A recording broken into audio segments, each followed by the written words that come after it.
ô Jamil, no nosso site, aliás, é a manchete agora, fala sobre o agronegócio, né? A guerra comercial gera ganhos para o agro e perdas para a indústria aqui do Brasil. Onde está esse ganho? Onde que vem essas perdas? Agro com um otimismo, né? E perdas para a indústria. Por quê, Jamil?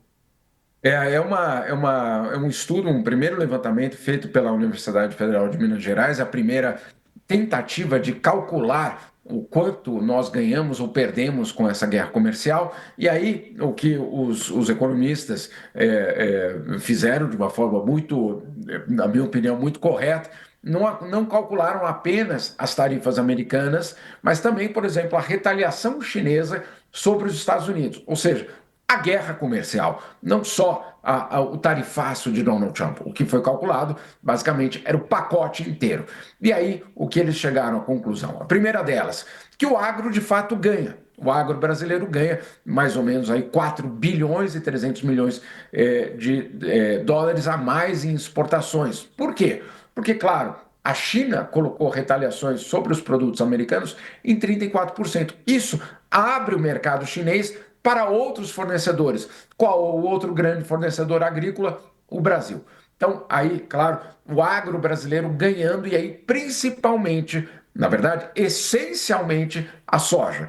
Ou seja, a guerra comercial abrindo caminho para que a soja brasileira tenha, sim, um impacto positivo nas exportações para o mercado chinês. Mas, essa não é a história toda. O que o estudo também levantou é que justamente no setor industrial e no setor de serviços há uma perda substancial para o Brasil, uma perda de 3 bilhões e 500 milhões de dólares nas exportações, mas uma perda para a produção industrial brasileira como um todo de 5 bilhões de dólares. Aí, Diego, aí é um outro debate, é um debate nosso, não tem nada a ver com o Donald Trump nem com a China, que é justamente a desindustrialização. O que é que nós queremos ser no mundo? Exportador de soja ou fornecedor de alto valor agregado de produtos industriais? Esse é um debate, obviamente, que o país precisa ter e não tem nenhuma relação, basicamente, com o Donald Trump.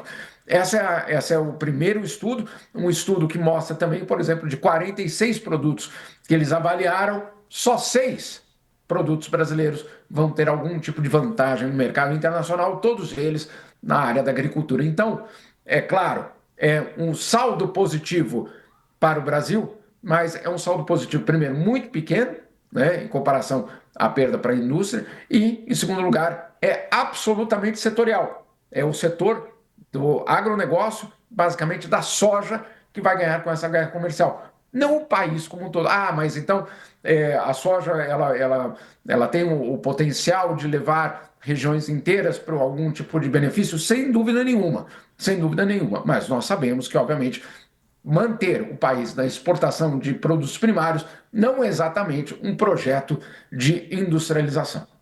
Ô Jamil, eu estava dando uma olhada aqui no que vai atingir os Estados Unidos, né? E de imediato a Apple teve fortes perdas e está avaliando se vai repassar essas perdas para o consumidor ou se vai absorver, né? Ter um lucro menor.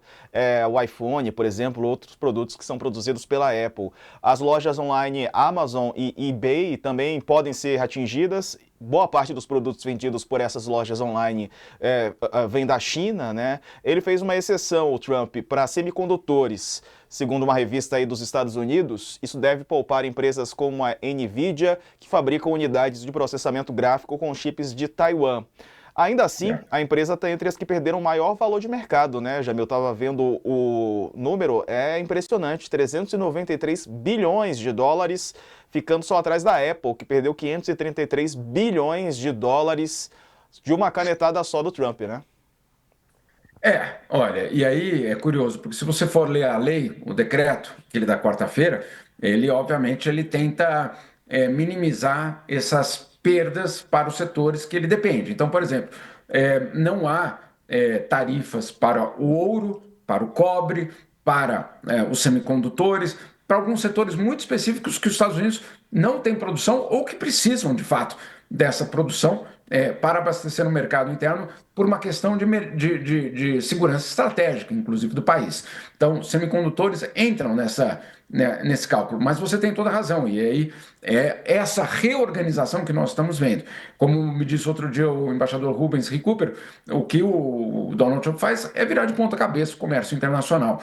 Por quê? Porque, claro, todas essas empresas e essas multinacionais, um produto final que a gente compra numa loja, ele passa, em algumas instâncias, por 2 ou 3 países diferentes antes de chegar ao consumidor final. Não porque ele é transitado, não, é porque ele é montado ali, a peça vem de outro lugar e assim por diante. Né? Então, ele é um produto, alguns desses produtos são produtos globais.